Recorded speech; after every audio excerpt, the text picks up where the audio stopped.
Hello everyone, welcome back. The subject is highway engineering, in which we will discuss fourth unit, a part of fourth unit, an important part, that is pavement. Pavement is much more important topic of highway engineering because pavement is divided into two categories, that is flexible and rigid. We will discuss in this lecture. This is the construction of road pavement and materials, in which pavement we will discuss in this session. Okay, now come to the point.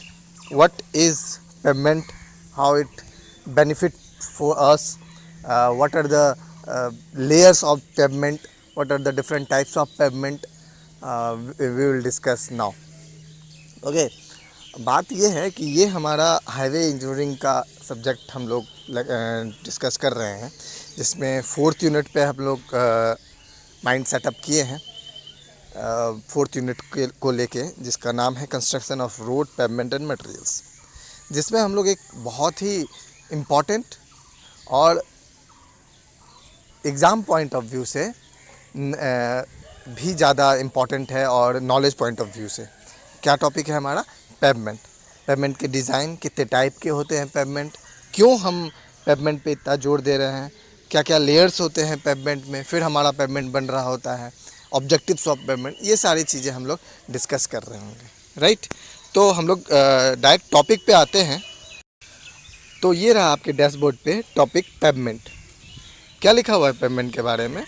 Pavement can be defined as a structure having several layers bound together and placed on top of the soil subgrade so that it provides a smooth riding surface for the vehicles। मतलब pavement एक वो आप बोल सकते हो component है, वो part है जिसमें कि कोई भी व्हीकल्स स्मूथली राइड करना चाह रहा है तो वो कर सकता है। ठीक है, आगे बढ़ते हैं। A pavement also protects the subgrade from surface water. Pavement subgrade को सरफेस वाटर से प्रोटेक्ट कर रहा होता है। A pavement for example is a cement concrete or several soil layers bound by the action of water or thin layer of bituminous material। Pavement should have good flexural strength and rigidity। ये example क्या है कि cement concrete का भी pavement होता है ना, और भी ढेर सारे टाइप्स के होते हैं, हम आगे जिक्र करेंगे। एक्चुअली में पेवमेंट का क्या होता है, गुड फ्लेक्सुरल स्ट्रेंथ होता है। स्ट्रेंथ होगा तभी तो हमारा वो पूरा व्हीकल उस पेवमेंट पे चल पाएगा, नहीं तो फिर क्या होगा, दिक्कत आ जाएगा। ठीक है, आगे बढ़ते हैं।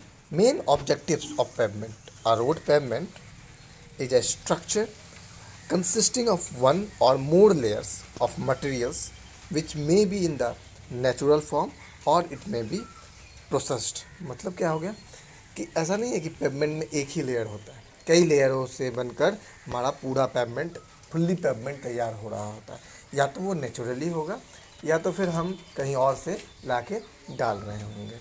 ठीक है ना। The main function of pavement is to distribute the loads coming onto in it in such a way that the bearing capacity of subgrade on which the pavement rests is not exceeds।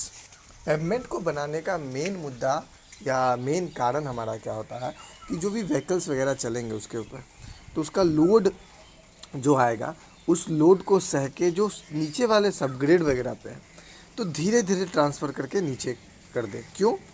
अगर एकाएक सिर्फ उसी पे लग जाएगा load तो cracks develop हो सकते हैं, हमारा पेवमेंट क्या होता है, हो सकता है डिस्ट्रॉय हो सकता है, right. The traffic load transmitted through the wheels decreased with depth and hence the thickness of pavement is so design that stress is reduced to the desired limit. क्या कह रहा है इसमें? ट्रैफिक जो होता है, ट्रैफिक का लोड, ट्रैफिक मतलब क्या, वो ट्रैफिक नहीं, ट्रैफिक सिग्नल। ट्रैफिक मतलब जितने ज़्यादा व्हीकल्स वगैरह, ठीक है ना, पॉपुलेशन ऑफ अ व्हीकल, ठीक है ना, उसको हम ट्रैफिक बोल रहे हैं। उस लोड को ट्रांसमिट मतलब ट्रांसफ़र करना, कहाँ पे, कहाँ से, थ्रो व्हील से। व्हील पे ही तो लोड आता है सारा। चार चक्के के गाड़ी होते हैं, 8 10 12 14 16 20 25, जितना 24, जितने सारे आते हैं, सारे लोड व्हील्स पे ही लगते हैं। व्हील्स से क्या होता है, अपर सरफेस पे होता है पेवमेंट के, ठीक है ना। उसके बाद धीरे धीरे धीरे वो ट्रांसमिट करता रहता है।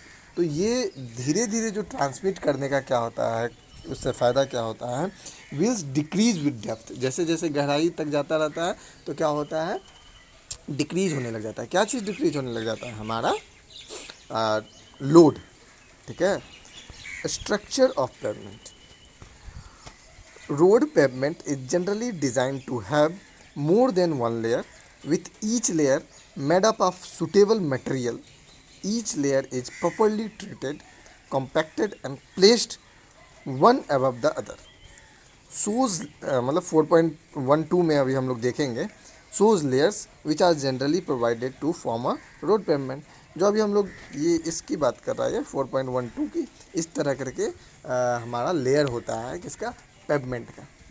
और एक इम्पॉर्टेंट बात बताना था आपको शुरू में ही, अभी हम बता दे रहे हैं। बात ये है कि आप लोगों का कुछ टॉपिक छूट रहा होगा, जैसे कि आपको लग रहा होगा कि सेप टेस्ट नहीं हुआ, विटामिन में पेनिट्रेशन टेस्ट नहीं हुआ, ठीक है। वो टेस्ट है, तो उनको किसी दूसरे माध्यम से हम आपको जानकारी दे रहे होंगे उन टॉपिकों का।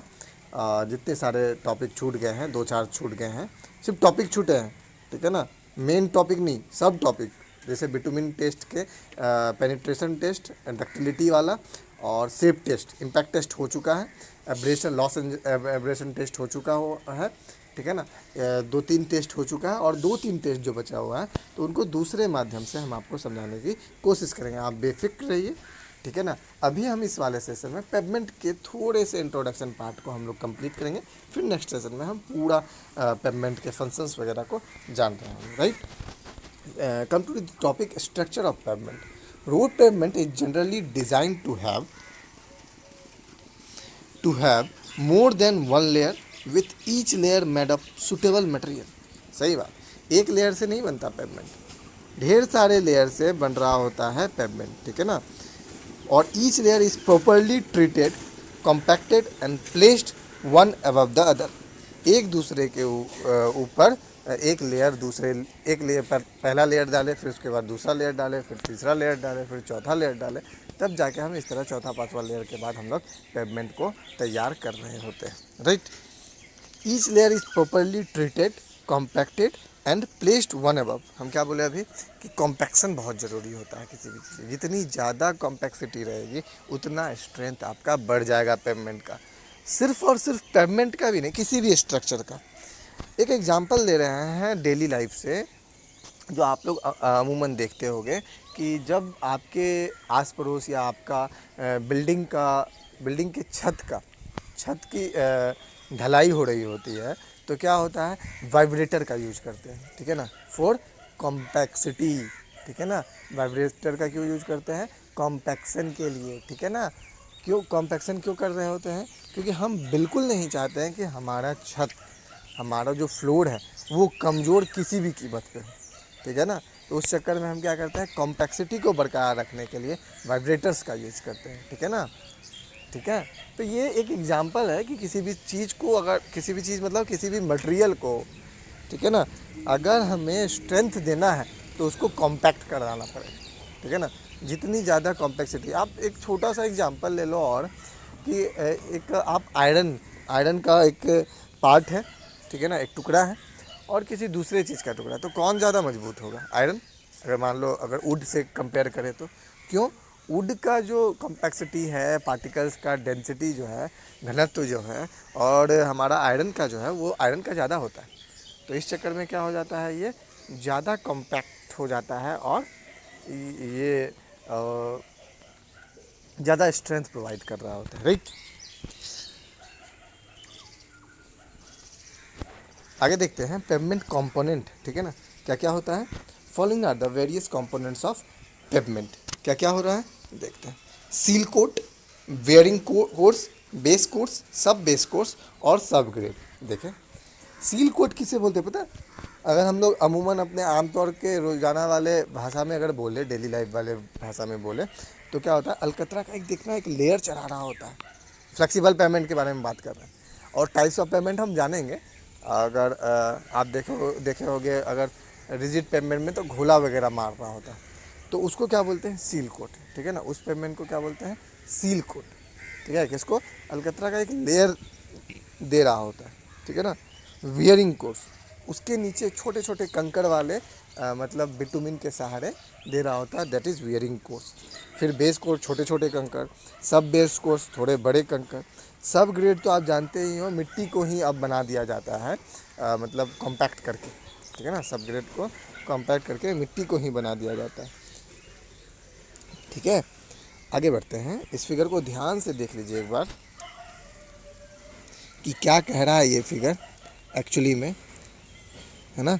ये फिगर बहुत बेहतरीन तरीके से आपको समझाने के लिए है कि कहाँ पे सील कोट होता है, सील कोट के जस्ट नीचे, ठीक है ना। अगर हम फर्स्ट सेकंड की बात करें तो फर्स्ट में सब ग्रेड, सेकंड में सब बेस कोर्स, थर्ड में बेस कोर्स, फोर्थ में वेयरिंग कोर्स, और लास्ट में सील कोट लगता है एक पेवमेंट को तैयार करने में। तो ये लेयर्स हो गए, लेयर्स ऑफ अ पेवमेंट, ठीक है ना। इसके सहारे हम सिर्फ जहन में आ रहा होता है कि हाँ अच्छा ये तरीका होता है किसका, पेवमेंट को बनाने का, राइट। आगे बढ़ते हैं, functions of pavement component. From top to bottom the different components and their functions are explain below. मतलब ऊपर से नीचे तक, जैसे पहला क्या है, सील कोट, ठीक है ना। पहला क्या है, सील कोट। तो सील कोट में क्या लिखा हुआ है, it is usually recommended as a final coat over certain previous bitumen pavement. The main functions of providing the seal coat are to develop skid resistance of the surface, to make road surface waterproof and to increase the life of road surface. अभी हम क्या बोले, अब देखो life बढ़ाने के लिए क्या होता है, वाटर की ज़रूरत नहीं होती है किसमें, बिटुमिन में, क्योंकि हम बार बार एक ही बात बताते हैं कि बिटुमिन में अगर पानी लगा तो फिर खतरा का घंटी बज जाएगा। इन द सेंस कि बिटुमिन और पानी, वाटर, बिटुमिन और वाटर दोनों एंटी, ठीक है ना। बिटुमिन में अगर वाटर आया, बिटुमिन वाले लेयर में, आप एक बार बोल ऐसे भी बोल सकते हो, अगर फ्लेक्सिबल पेवमेंट में अगर वाटर क्लॉट होने लग गया, वाटर जमने लग गया, ठीक है ना, तो पॉटहॉल्स डेवलप कर जाएंगे। और हम कतई नहीं चाहेंगे हम अपने स्ट्रक्चर में कि पॉटहॉल्स डेवलप हो, क्योंकि पॉटहॉल्स ही फर्स्ट स्टेज होता है हमारे रोड को डिस्ट्रॉय करने का, ठीक है। Second, wearing surface, this is the toppest layer, it comes in direct contact with the traffic, its functions are to resist wear and tear. अब क्या, अब सील कोट तो एक बस एक कोट है, ऊपर से हम क्या होता है, लेयर, लेकिन कांटेक्ट में किसका रहता है, वियरिंग सरफेस का। दिस इज़ द टॉपेस्ट, सबसे ऊपर वाला कोर्स रहता है वो। अगर सील कोट का बात करें तो सील कोट ठीक है, आप भी हम भी समझ रहे हैं कि सील कोट किस लिए दिया जाता है, बस वाटर प्रूफिंग वगैरह के लिए, ठीक है। अगर हम बात करें मेन मेन के लिए तो wearing surface, the this is the top most layer, it comes in direct contact with the traffic, its function are to resist wear and tear, to provide adequate foothold and avoid slipping or skidding of a vehicle. It must also be sufficiently watertight so as to prevent seepage of surface water to the component down below. मतलब क्या हो गया कि ये सब चीज़ें भी बहुत इंपॉर्टेंट रहता है सेकंड स्टेज कि क्या क्या, रसिस्ट किसका, वियर एंड टीयर। मतलब वियर एंड टीयर मतलब जान रहे हैं ना कि हम आयरन मारे में भी वियर एंड टीयर टेस्ट कर रहे हैं, मतलब स्क्रैच पड़ना, खरोच पड़ना, ये सब रसिस्ट करता है। एडिक्वेट फुट होल्ड मतलब क्या है कि वजन जो आएगा उसको सहने का क्षमता, सहने का पावर। स्लिपिंग और skidding of a vehicle avoid, मतलब ऐसा नहीं कि स्लिप कर रहा है, अब टाइल्स वगैरह में चलोगे तो स्लिप करेगा, ठीक है ना। तो उस तरह का नहीं, थोड़ा रफ सरफेस है। It must be sufficiently water tight so as to prevent seepage. अब क्या वाटर टाइट रहता है, मतलब वाटर टाइट मतलब क्या है कि अब ऐसा नहीं है कि बहुत ज़्यादा अगर पानी आजू बाजू है तो रोड से भी पानी निकलने लग गया, नहीं, ऐसा कभी नहीं देखे होगे, है ना। जब क्रैक्स वैक्स डेवलप कर जाता है फिर होता है, ठीक है ना। तो ये है इंट्रो पार्ट। आगे के लेक्चर में हम लोग, आगे के वीडियो में हम लोग फिर से जानेंगे कि पेवमेंट के टाइप्स क्या होते हैं, क्या क्या रिक्वायरमेंट होता है हमारा पेवमेंट का, ठीक है। हम फिर से एक बात बता दे रहे हैं कि जो भी पार्ट छूटा हुआ इन द सेंस टेस्ट छूटे हुए हैं, कुछ 2-3 टेस्ट छूटे हुए हैं, उन टेस्ट को हम दूसरे तरीके से बताना चाहेंगे, आगे आप लोगों को पता चल जाएगा, ठीक है। अभी फ़िलहाल पेमेंट का ये इंट्रो पार्ट था। नेक्स्ट वीडियो में हम लोग पेमेंट को कंक्लूड कर रहे होंगे नेक्स्ट टॉपिक में, नेक्स्ट लेक्चर में, नेक्स्ट वीडियो में। ठीक है ना, तब तक के लिए थैंक यू।